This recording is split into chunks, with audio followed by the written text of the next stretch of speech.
మన రక్షకుడును ప్రభువైన యేసుక్రీస్తు ప్రభు పేరిట ప్రార్థనా టీవీ వీక్షిస్తున్న మీ అందరికీ నా ప్రత్యేక హృదయపూర్వక వందన తెలియజేస్తున్నాను. తల ఉంచుదాం, కళ్ళు మూసుకుందాం, చిన్న ప్రార్థన చేసుకుందాం.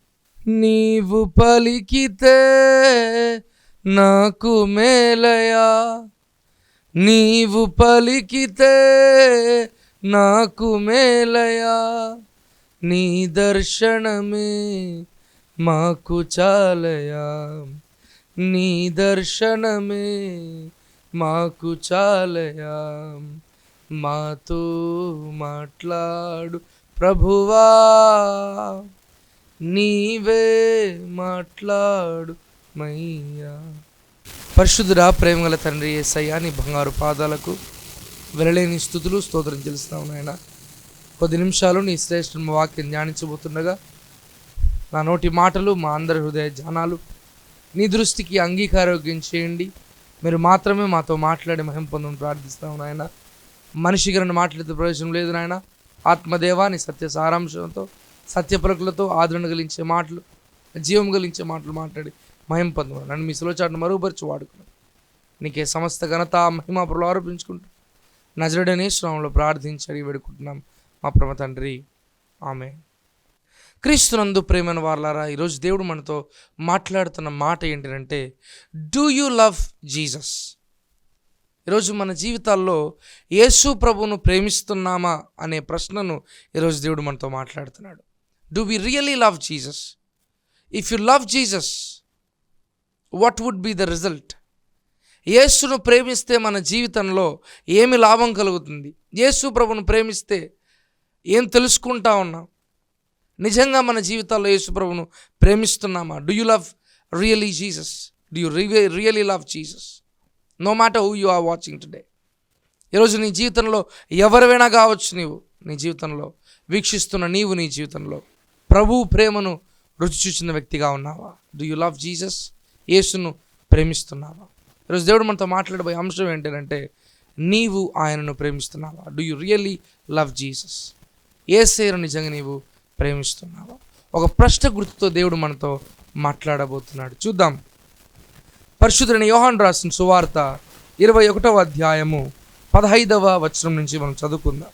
వారు భోజనం చేసిన తర్వాత యేసు సీమోను పేతురును చూచి, యోహాను కుమారుడైన సీమోను, వీరికంటే నీవు నన్ను ఎక్కువగా ప్రేమించుచున్నావా అని అడగగా, అతడు, అవును ప్రభువా, నేను నిన్ను ప్రేమించుచున్నానని నీవే ఎరుగుదువని ఆయనతో చెప్పాను. యేసు, నా గొర్రె పిల్లలలో మేపుమని అతనితో చెప్పాను. మరలా ఆయన, యోహాను కుమారుడైన సీమోను, నన్ను ప్రేమించుచున్నావా అని రెండవసారి అతను అడుగగా, అతడు, అవును ప్రభువా, నేను నిన్ను ప్రేమించుచున్నానని నీవే ఎరుగుదువని ఆయనతో చెప్పాను.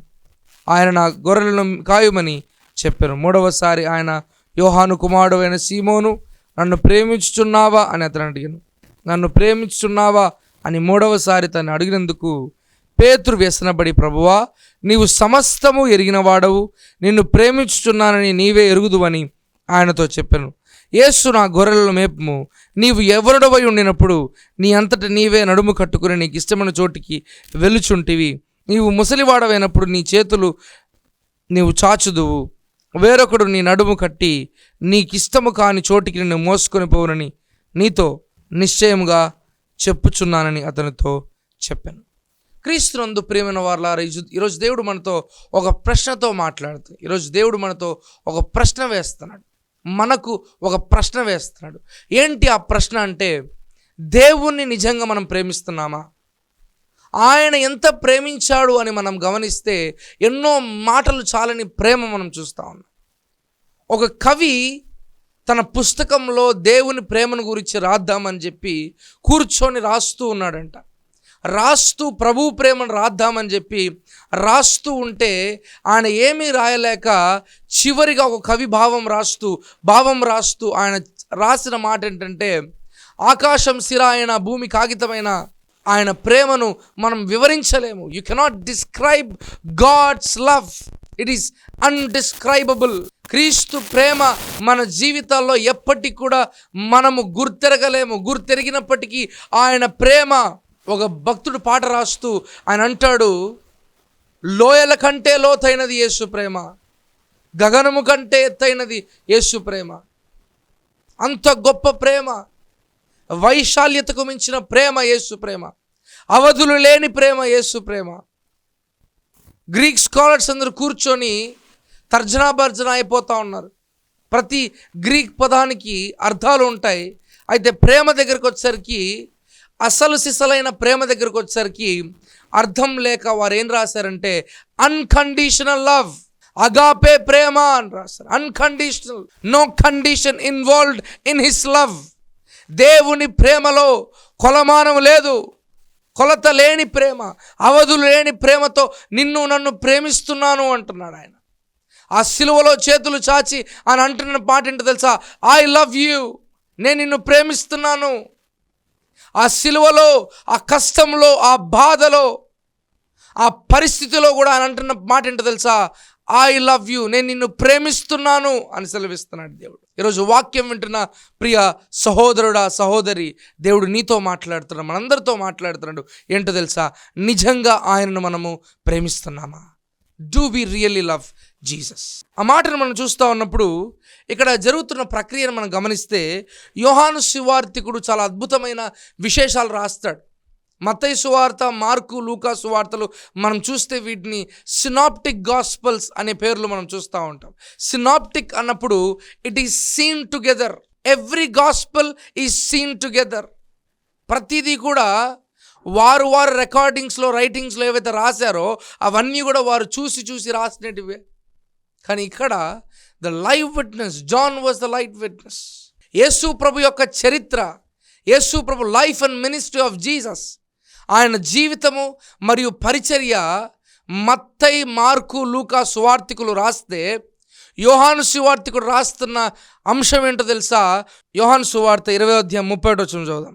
యేసు దేవుని కుమారుడైన క్రీస్తు అని మీరు నమ్మునట్లును, నమ్మి ఆయన నామమందు జీవం పొందినట్లును ఇవి వ్రాయబడను. By believing Jesus you will receive the life. The life is in Jesus. ఈరోజు నీ జీవితంలో ఎంతో ఆస్తి సమకూర్చుకోవచ్చు, ఈరోజు నీ జీవితంలో అన్నీ కలిగి ఉండొచ్చు, కానీ క్రీస్తు నీ జీవితంలో లేకపోతే నీవు వ్యర్థుడవు అని దేవుడు ఈరోజు మనతో మాట్లాడు. If you don't have Jesus in your life, if you don't have Jesus in our lifes, we are empty vessels. ఈరోజు ఖాళీ పాత్రలుగా, ఎవరు నన్ను ప్రేమించట్లేదన్న పరిస్థితులు ఈరోజు వాక్యం ఏంటంటే దేవుడు నిన్ను ప్రేమిస్తున్నాడు, యేసే నిన్ను ప్రేమిస్తున్నాడు. ప్రియ సహోదరి, సహోదరుడా, అందుకే చూస్తూ ఉన్నాం. ఈ 31 చూస్తే దేవుని కుమారుడైన క్రీస్తు అని మీరు నమ్మునట్లును, నమ్మి ఆయన నామమందు జీవము పొందినట్లు. To receive the eternal life. When you receive Jesus you will receive the gift called eternal life. క్రీస్తును నువ్వు తెలుసుకుంటున్నందుకు ఆయన నీకు ఇస్తున్న బహుమానం ఏంటో తెలుసా? నిత్య జీవం అనే బహుమానం ఇస్తున్నాడు. ఈ లోకంలో ఎన్నెన్నో బహుమానాలు నీకు ఇవ్వచ్చు, ఎన్నో పేరు ప్రఖ్యాతులు ఈరోజు మనుషులు నీకు పెట్టవచ్చు, కానీ క్రీస్తు ఇచ్చే నిత్య జీవము ప్రపంచంలో ఎవరు నీకు ఇవ్వలేరు. ప్రియ సహోదరుడా, సహోదరి, no one can give his love. ఆయన ప్రేమను ఎవ్వరు ఇవ్వలేరు. ఆయన ఎలాగ ప్రేమించాడు అని మనం వాక్యం చూస్తున్నామంటే చూడండి, అపోస్తలుడైన పౌలు రోమీయులకు రాసిన పత్రిక 5వ అధ్యాయము 8వ వచనము. అయితే దేవుడు మన ఎడల తన ప్రేమను వెల్లడిపరుచున్నాడు, ఎట్లనగా మనం ఇంకనూ పాపులమై ఉండగానే క్రీస్తు మన కొరకు చనిపోయాను. His love on the cross of Calvary, his love on the cross of Calvary, it is beyond what you think, it is beyond what we think. మనము ఆలోచిస్తున్న ధోరణి కంటే కూడా అత్యంత శ్రేష్టమైన ప్రేమ క్రీస్తు ప్రేమ. అయితే దేవుడు మన ఎడల తన ప్రేమను వెల్లడిపరచుచున్నాడు. How does God show his love? ఎలా క్రీస్తు తన ప్రేమను చూపించగలడు?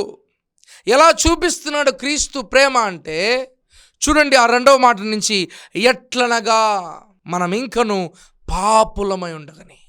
క్రీస్తునందు ప్రేమన వారలారా, ఈ ప్రేమలో ఉన్న శ్రేష్టత ఏంటో తెలుసా?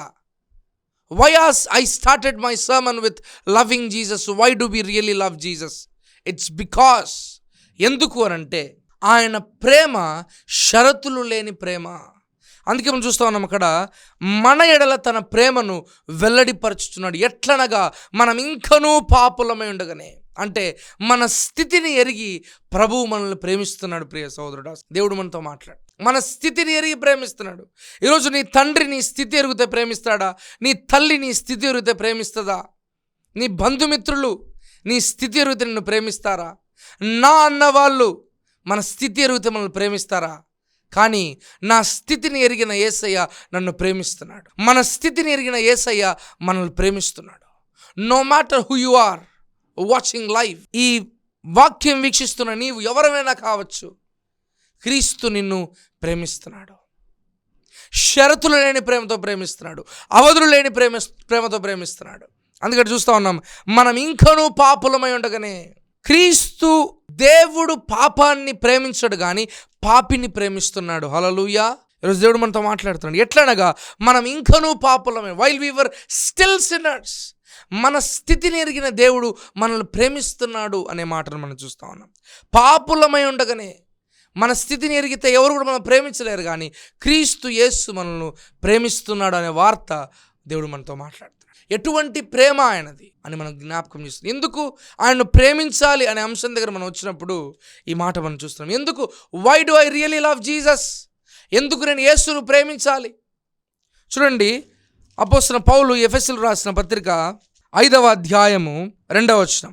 క్రీస్తు మిమ్మును ప్రేమించి పరిమళ వాసనగా ఉండుటకు మన కొరకు తన్ను తాను దేవునికి అర్పణముగాను బలిగాను అప్పగించుకును, అలాగునే మీరును ప్రేమ కలిగి నడుచుకుని. Walk with love.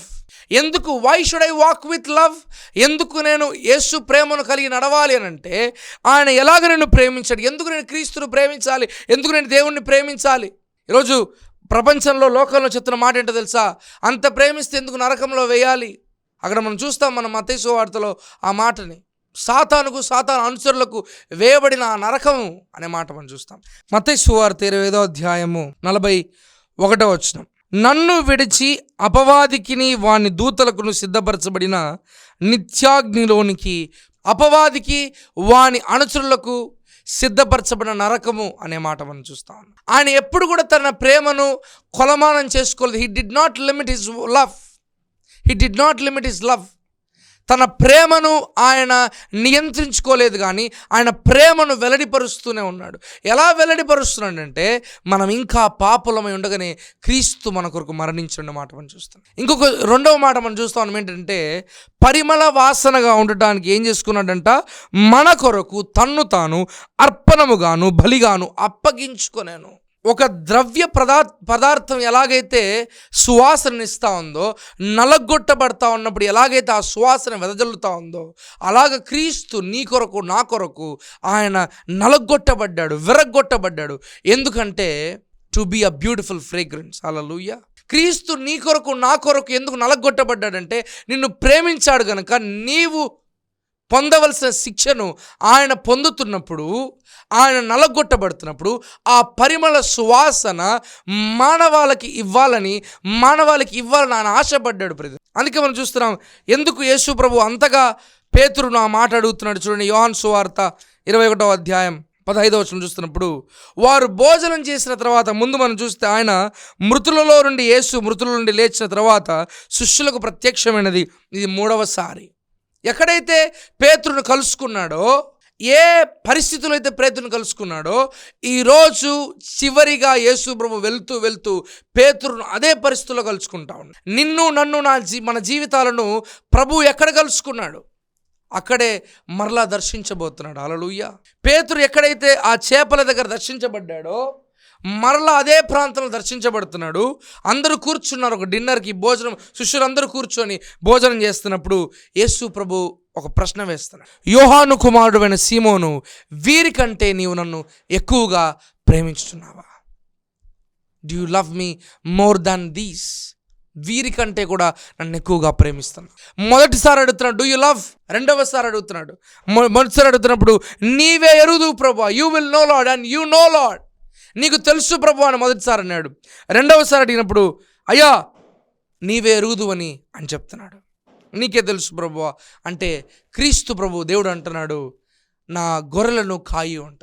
చివరిగా 3వసారి అడుగుతున్నప్పుడు, నన్ను ప్రేమించుచున్నావా అని 3వసారి తన్ను అడిగినందుకు పేతురు వ్యసనపడి, చీదిరించుకొని, ముఖం చిన్నబుచ్చుకొని, ప్రభువా నీవు సమస్తము ఎరిగిన వాడు, you know everything Lord, why do you test me, నన్నెందుకు ఇంతగా పరీక్షిస్తున్నావు? చూడండి ఆ మాట ఎలా ఉండదంటే, ప్రభువా నీవు సమస్తము ఎరిగిన వాడవు, నిన్ను ప్రేమించుచున్నానని నీవే ఎరుగుదువని ఆయనతో చెప్పాను. 3 సార్లు బొంకిన పేతురు ఎప్పుడైతే పశ్చాత్తాపంతో యేసుప్రభు పాదాల దగ్గరకు వస్తున్నాడు, యేసుప్రభుతో అంటున్న మాట ఏంటో తెలుసా? వ్యసనపడ్డాడు. మూడవసారి అడిగినందుకు మాటిగా అడుగుతూ ఉంటే ఈరోజు మనుషులకు కూడా కోపం వస్తూ ఉంటుంది. ఈరోజు దేవుడు కూడా మనల్ని అడుగుతున్నాడు, ఎంతగా ప్రేమిస్తున్నావు? ఎందుకు ఈరోజు ఆ ప్రశ్న ఆ రోజు పేతురుకి వేశాడో మనం గ్రహిస్తున్నామా? ఈరోజు మనం మనకెందుకు ఆ ప్రశ్న వేస్తున్నాడనంటే, ఇంకా మనం ఆ పాపంలో ఉన్నామేమో, ఇంకా బంధిలమైపోయామేమో. క్రీస్తు ప్రభు పాదాల దగ్గరికి రావాలని ఆయన ఆశపడుతున్నాడు. ఇంకా ఒక పాపానికి బానిసై రాలేని పరిస్థితిలో ఈరోజు వాక్యం వింటూ ఉంటే దేవుడు అంటున్నాడు, స్టిల్ హీ లవ్స్ యూ. ఈరోజు మనం చేస్తున్న పెద్ద పొరపాటు ఏంటంటే, నేను పాపం చేస్తున్నాను, నేను దేవుని సన్నిధికి రాకూడదేమో, నేను భయంకరమైన పాపం చేస్తా ఉన్నాను, దేవుని సన్నిధికి రావద్దేమో. చూడండి మత్తయి సువార్త 9వ అధ్యాయం 12వ వచనం, ఆయన మాట విని రోగులకే గాని ఆరోగ్యం గల వారికి వైద్యుడు అక్కరలేదు కదా. ఈ మాటను మనం చూస్తూ ఉన్నప్పుడు ఆ సుంకరులు పరిశీలు మనం చూస్తూ ఉన్నప్పుడు అక్కడ చూడండి, ఇదిగో ఆ పరిశీలు చూస్తూ సుంకరులు పాపలతో కూర్చొని ఆయన ఉన్నాడు అని అన్నప్పుడు అక్కడ యేసు ప్రభు ఇస్తున్న రెస్పాన్స్ చాలా అద్భుతంగా ఉంటుంది. రోగులకే కానీ వైద్యుడు ఆరోగ్యం గల వారికి అక్కరలేదు అంటున్నాడు. ఈరోజు మందిరం ఉంది, ఆ గుడి ఉంది, దేవుని సన్నిధి ఉంది. ఎందుకు అనంటే, నేను ఆయన పాదాల దగ్గరికి రావడానికి. పాపం చేస్తూ ఉండొచ్చు, శ్రమలలో ఉండొచ్చు, దేవుణ్ణి దూషించిన పరిస్థితిలో ఉండొచ్చు, కానీ స్టిల్ హీ లవ్స్ యూ. ఒక మంచి భక్తుడు మంచి పాట కూడా రాస్తాడు, తల్లి మరచిన గాని నన్ను మరవనన్న ప్రేమ, తండ్రి విడిచిన గాని నన్ను విడవనన్న ప్రేమ, నేను పడిపోతుంటే ఎత్తుకున్న ప్రేమ, తన ఎదలోతుల్లో కౌగిలిలో నన్ను దాచుకున్న ప్రేమ అది. ఓ భక్తుడు అంటాడు, నేను ఎంత దూరం పోయినా, నేను ఎంత విసికి వేసారి ఎంత దూరం వెళ్ళిపోయినా కూడా ఆయన ప్రేమ మాత్రం నన్ను వెంటాడుతూనే ఉంటుంది. Still his love follows. ఆయన ప్రేమ నా దగ్గరే ఉంటుంది అని అంటాడు ఆ భక్తుడు. ఆ మాట మనం చూస్తున్నాం. ఎందుకు ఈ మాట దేవుడు మనతో మాట్లాడుతున్నాడు? ఈరోజు అనేక మంది పాపాన్ని బట్టి ఈ అపరాధ భావంతో దేవుని సన్నిధికి రాలేని పరిస్థితిలో ఉన్నాం. అయితే దేవుడు అంటున్నాడు, అయ్యా హిస్సోపుతో నా పాపం పరిహరించు నాయన, హిమము కంటే తెల్లగా ఉన్నట్లు పవిత్రంగా చేయని నువ్వు ప్రార్థన చేయగలిగితే ఈరోజు నీ జీవితాన్ని, నీ పాపాన్ని ఆయన మరలా జ్ఞాపకం చేసుకోను అని ఒక వాగ్దానం దేవుడు ఇస్తున్నాడు. అందుకే అక్కడ మనం చూస్తూ ఉన్నాం, రోగులకే కానీ వైద్యుడు. నా జీవితంలో నేను అంతా కోల్పోయి, నేను ఎంతో అనారోగ్యంతో ఉండి ఇంట్లోనే కూర్చోను, ఖచ్చితంగా నేను హాస్పిటల్కి వెళ్తాను. ఏదన్నా బాగాలేనప్పుడు, సమస్య వచ్చినప్పుడు, అనారోగ్యం కలిగినప్పుడు ఖచ్చితంగా డాక్టర్ దగ్గరికి వెళ్తాం, వైద్యుడి దగ్గరికి వెళ్తాం. ఎందుకనంటే ఆ వైద్యుడు నీకు నయం చేస్తాడు, ట్రీట్మెంట్ ఇస్తాడు. Treatment is in the church, treatment is with the pastor, hallelujah, with the God servant. You put on the list all the great men of God. దేవుని సేవకులు, దేవుని సన్నిధిని చాలా గొప్పగా చేశాడు దేవుడు. ఆ ప్రాంతాలకు వెళ్లకుండా ఈరోజు మన జీవితాల్లో ఇంకా పాప బ్రతుకులో నేను బ్రతుకుతాను. ఈరోజు ఒక డయాబెటిక్ పేషెంట్ దగ్గరికి పోతే, ఓ బీపీ పేషెంట్ దగ్గరికి పోతే చెప్తే మాట ఏంటో తెలుసా? మేము చాలా కంట్రోల్ చేసుకుంటున్నాం. ఎందుకు అనంటే, మేము ఏదన్నా over excess eating of sugar or excess eating of whatever diet కంటే మేము ఎక్కువగా తీసుకున్నప్పుడు, క్యాలరీ కౌంట్ ఎక్కువగా మేము తీసుకున్నప్పుడు మేము పొందుకుంటా ఉన్నాం ఇవన్నీ. సో ఇవన్నీ మేము రిస్ట్రిక్ట్ చేసుకుంటున్నాం. ఈరోజు ఆ పాపం నీకు పెరిగే కొద్దీ నువ్వు ఆయన పాదాల దగ్గరికి వచ్చి రోజు పశ్చాత్తాపపడు. Repent, God's kingdom is at hand. యేసు ప్రభు త్వరలో రాబోతున్నాడు. ఆయన ఇంతవరకు నన్ను ప్రేమిస్తున్నావా అని అడిగే దేవుడు. ఒకానొక రోజు నీవు ఆయన్ను ప్రేమించావో లేదో, నేను ఆయన్ను ప్రేమించానో లేదో, మనం ఆయన్ను ప్రేమించామో లేదో, ఆయన ఆ ధవల సింహాసనం ఉంది, ఆయన మనకు తీర్పు తీర్చబోతుంది. Righteous hand of God, righteous throne of God, దేవుని కుడి పార్శ్వం, దేవుని సింహాసనం మీదట నీవు నేను ఆయన దగ్గర లెక్క ఒప్ప చెప్పాలి అనే మాట మనం చూస్తాం. ఎందుకు పేతురు అంతగా అడుగుతున్నాడు అంటే, పేతురు ఇంకా ప్రభువును ప్రేమించలేకపోతున్నాడు, ఇంకా పూర్తిగా ప్రభువును ప్రేమించలేకపోతున్నాడు. అందుకే ఈరోజు అంటున్నాడు, రోగులకే పాపంలో ఉన్నావా ఈ వాక్యం వింటూ ఆయన మన కోసమే వచ్చాడు. మన పాపాన్ని ఆయన ప్రాయశ్చిత్తం చేయడానికి, పాపాన్ని పూర్తిగా రిమూవ్ చేయడానికి, పూర్తిగా తీసివేయడానికి ఆయన వచ్చాడు. అయితే నీవు నేనేం చేస్తున్నాం? స్వీకరిస్తున్నామా? Do we really love him? చూడండి, చివరి మాట చెప్పిన వాక్యం ముగిస్తాను.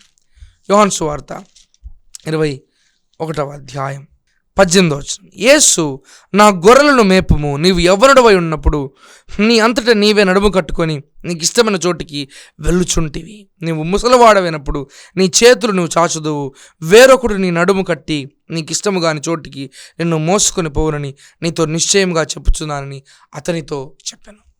క్రీస్తునందు ప్రియమైన వాళ్ళది ఈ వాక్య భాగం ధ్యానిస్తున్న మనము, వింటున్న మనము మన జీవితాల్లో ఈ అనుభవంలో ఉన్నామే. వృద్ధాప్యంలోకి వస్తున్నా, 50-60 సంవత్సరాలు వస్తున్నా ఇంకా దేవుని తెలుసుకోలేని పరిస్థితుల్లో ఉన్నామేమో. యవనస్తులుగా ఉన్నా ఇంకా దేవుని ప్రేమను అనుభవించలేక, ఆ మొదటి ప్రేమను అనుభవించలేక, ఆ క్రీస్తు కలవరి ప్రేమకు దూరమైన పరిస్థితుల్లో ఉన్నామేమో. దేవుడు మనతో మాట్లాడుతున్నాడు. అని అంటున్నాడు, నీవు యవ్వనుడు అయినప్పుడు నీకు నచ్చిన చోటికి నువ్వు వెలుచుంటివి. ఈరోజు యవ్వనులుగా ఉన్నప్పుడు ఆ బలము, శక్తిని బట్టి, ఆ రక్తాన్ని బట్టి, ఆ ఎనర్జీని బట్టి ఎక్కడికైనా వెళ్తారు ఈరోజు యవనస్తులు. Everywhere in the world there is youngsters. Everywhere in the world there are many youngsters. ఎంతోమంది యవనస్తులు వారి జీవితాన్ని ప్రభు ప్రేమకు అప్పగించుకోలేక ఎక్కడెక్కడో తిరుగుతున్నాడు. ఎందుకంటున్నాడు, యవ్వనుడు అయినప్పుడు నీకు ఇష్టమైన చోటికి నువ్వు వెళ్తా ఉన్నావయ్యా. కానీ నువ్వు ముసలివాడివైతే నీ జీవితంలో ఎవరో ఒకరు నీకు సేవ చేయాల్సి వస్తుంది. కానీ నువ్వు నన్ను ప్రేమించు అనే మాటను దేవుడు మనతో మాట్లాడతాడు. Do you really love Jesus? యేసును ప్రేమిస్తే ఈరోజు మనం తీర్మానం చేసుకుందాం, అయ్యా నేను నిన్ను ప్రేమించాలని ఆశపడుతున్నా. నీవేమో నా కొరకు అంతగా ప్రేమించావని ప్రభువా, నేను ఇంకా పాపినై ఉండగా నన్ను ప్రేమించావని నువ్వు చెప్తున్నావు. కానీ నేను నిన్ను ప్రేమిస్తున్నాను లేదో ప్రభువా, నీవు నన్ను అడుగుతున్నావు నాయన. అయ్యా నేను నిన్ను ప్రేమిస్తాను ప్రభువా అని మనందరం కూడా తీర్మానం చేసుకుందాం. ఒకానొక ప్రాంతంలో ఒక వ్యక్తి ఒక పెద్ద రాజగృహం ముందు కూర్చొని ఉన్నాడు. భయంకరమైన ఒక పిచ్చివాడిగా భయంకరమైన బురదలో, తర్వాత ఆ షర్ట్ అంతా చినిగిపోయి భయంకరంగా ఒక పేద పరిస్థితిలో, దయనీయమైన పరిస్థితిలో రాజు గృహం గుమ్మం దగ్గర, ఆ ద్వారం దగ్గర రాజు కోసం వేచి చూస్తూ ఉన్నాడు. బట్టలందరూ వస్తున్నారు, వెళ్ళిపోతున్నారు. ఒకరోజు చూసారు, 2 రోజు చూసారు, 3వ రోజు వచ్చి, అయ్యా ఎందుకు ఇక్కడే ఉన్నావు అని అంటే, ఆ వ్యక్తి చెప్తున్న మాట ఏంటో తెలుసా? నేను రాజుగారిని కలవాలి. I want to meet the king. I want to meet my king. రాజును నేను కలవాలి. ఆ రాజును కలవాలి అని చెప్తా ఉంటే ఈ భటులు అంటున్నారు, అందరూ భయంకరంగా అరుస్తూ ఉన్నారు. అవసరమా నీకు రాజుతో? ఏం పని? నువ్వు పిచ్చోడివి, రాజు నిన్ను ఎట్ట స్వీకరిస్తాడు? నీ జీవితం బాగుందా రాజు స్వీకరించడానికి అని చెప్పి భయంకరంగా మాట్లాడుతూ ఉంటే, అదే సమయంలో రాజుగారి కుమారుడు ఆ ద్వారం గుండా వెళ్తూ ఉన్నాడు. బయటికి ఎక్కడికి వెళ్ళిపోయి ఆయన సేద్దీరుకొని తర్వాత ఆ రెస్ట్ తీసుకొని ఆయన మరలా బయలుదేరి ఇంటికి వస్తూ ఉన్న క్రమంలో ఈ భటులందరూ కూడా ఆ వ్యక్తిని భయంకరంగా బాధ పెడతా ఉంటే, రాజకుమారుడు ఆ గుర్రం దిగి, ఆ రథం దిగి లోపలికి వచ్చి, బయటికి వచ్చి ఆ వ్యక్తి దగ్గరకు వచ్చి, అయ్యా ఏం చేస్తున్నారు ఈ వ్యక్తిని, ఎందుకు ఇంతగా హింసిస్తున్నారు అంటే, అప్పుడు ఆ భటులు చెప్తున్న మాట ఏంటో తెలుసా? అయ్యా ఈ వ్యక్తి రాజుగారిని కలవాలని ఆశపడుతున్నాడు. ఇంతేనా? రాజును కలవాలని ఇంతసేపు ఇది చేస్తా ఉన్నాడా? రండి నాతో పాటు నేను తీసుకెళ్తానని చెప్పేసి ఆ రాజకుమారుడు ఏం చేస్తా ఉన్నాడంటే ఆ భవనంలోకి తీసుకెళ్తా ఉన్నాడు. డైరెక్ట్గా డైనింగ్ హాల్ దగ్గరికి తీసుకుపోయి కూర్చుండబెట్టినప్పుడు ఆ రాజుతో అంటున్నా, తండ్రి ఈరోజు నీకు ఒక సర్ప్రైజ్ నేను ఇస్తా ఉన్నాను. ఐ వాంట్ గివ్ యూ ఆ సర్ప్రైజ్. అంటే ఏంటి ఆ సర్ప్రైజ్ అని రాజు చాలా ఆశ్చర్యపడి చూస్తూ ఉంటే చెప్పిన మాట ఏంటో తెలుసా కుమారుడు? నానా, ఈ వ్యక్తి నన్ను కలవాలని ఆశపడుతున్నాడు, అందుకే నేను ఈ వ్యక్తిని నీ దగ్గర తీసుకొని వచ్చాను. క్రీస్తునందు ప్రియమైన వారలారా, యేసు క్రీస్తు ప్రభుల వారు కూడా అలాగే నిన్ను నన్ను తండ్రి దగ్గరికి చేర్చడానికి నిన్ను నన్ను ప్రేమించాడు. అందుకే యోహాను సువార్త 16వ అధ్యాయము యొక్క మాటను చెప్పి నేను వాక్యం ముగిస్తాను. యోహాను సువార్త 14వ అధ్యాయం 6వ వచనం. యేసు నేనే మార్గమును సత్యమును జీవమును, నా ద్వారానే తప్ప ఎవడును తండ్రి యొద్దకు రాడు. ఈరోజు దేవుడు మనతో మాట్లాడుతున్నాడు. ఆయన ద్వారా తప్ప ఈరోజు మనం పరలోకానికి వెళ్ళలేము. ఆయన ద్వారా తప్ప తండ్రి దగ్గరికి మనం వెళ్ళలేమని దేవుడు మనతో మాట్లాడుతున్నాడు. ఇంకా ఆ ప్రేమను వ్యతిరేకపరుస్తూ, ఇంకా ఆ ప్రేమకు దూరమై ఉంటే ఇంకా ఆయన సమయం ఇస్తున్నాడు. ఇకను ఆయన దగ్గరకు రాగలిగితే ఆయన నేను హత్తుకొని తను ప్రేమించాలని నేను ఆశపడుతున్నాడు. అట్టి కృప ప్రభువు మనకు దయచేయను గాక. తల ఉంచుతాం, కళ్ళు మూసుకుందాం, ప్రార్థన చేసుకుందాం. పరిశుద్ధుడా, ప్రేమల తండ్రి యేసయ్య, నీ బంగారు పాదాలకు వెళ్ళలేని స్తుతులు స్తోత్రం చెల్లిస్తాం నాయన. అవును ప్రభా, నీవు నన్ను ప్రేమించున్నావా అని ప్రభా ఆ రోజు పేతురుతో అడిగావు నాయన. మూడవసారి అడిగినప్పుడు ప్రభా వ్యసనపడ్డాడు నాయన. కానీ నీ ప్రేమ నాయన ప్రభా, మా స్థితిని చూచిన ప్రేమ, మా గతిని చూచిన ప్రేమ నాయన. ఆ ప్రేమతో, శాశ్వతమైన ప్రేమతో నేను నిన్ను ప్రేమించున్నాను గనక విడువక నీ ఎడల కృప చూపుతున్న వాగ్దానం చేస్తున్న దేవానికి స్తోత్రమయ్యా. టీవీ వీక్షిస్తున్న ఎవరైతే నాయన వారి జీవితంలో ప్రభా నీ ప్రేమకు దూరమై ప్రభా నువ్వెప్పుడు చేర్చుకోవని ప్రభా అనుకుంటున్నారో వారి జీవితంలో చేర్చుకోనాయన వారిని, వారి జీవితంలో నీ కృప చూసి నడిపించి నీ ప్రేమతో అయా ప్రభా వారిని హత్తుకొని ప్రభా నీ ప్రేమ యొక్క రుచి వారు తెలుసుకొని ప్రభా నీ కొరకు మేము ప్రభా నీ సాక్షులుగా నీ ప్రేమకు నాయన ప్రభా తండ్రి అయా మా జీవితంలో ప్రభా నీ ప్రేమను కలిగి నాయన ప్రభా ముందుకు నడుస్తూ ఆ శాశ్వతమైన ప్రేమతో నాయన ప్రభా నన్ను ప్రేమిస్తున్నావు కనుక ప్రభా నీవు లేకుండా మా జీవితం మేమేం చేయలేమని ప్రభా నువ్వు మాతో మాట్లాడిన విధానం బట్టి నీకు వందనం చెల్లిస్తాం ప్రభా, నీకు వందనం చెల్లిస్తాం ప్రభా, నీకు స్తోత్రం నాయన. విన్న వాక్యం వ్యర్థము కాకున్నట్లు ప్రతి ఒక్కరు హృదయాల్లో పదిలపరిచి స్థిరపరిచి బలపరచమని నీకే సమస్త ఘనత మహిమాపులు ఆరోపించుకుంటూ యేసుక్రీస్తు పరిశుద్ధ నామమున ప్రార్థించి అడిగి వేడుకుంటున్నాం మా పరమ తండ్రి. ఆమేన్.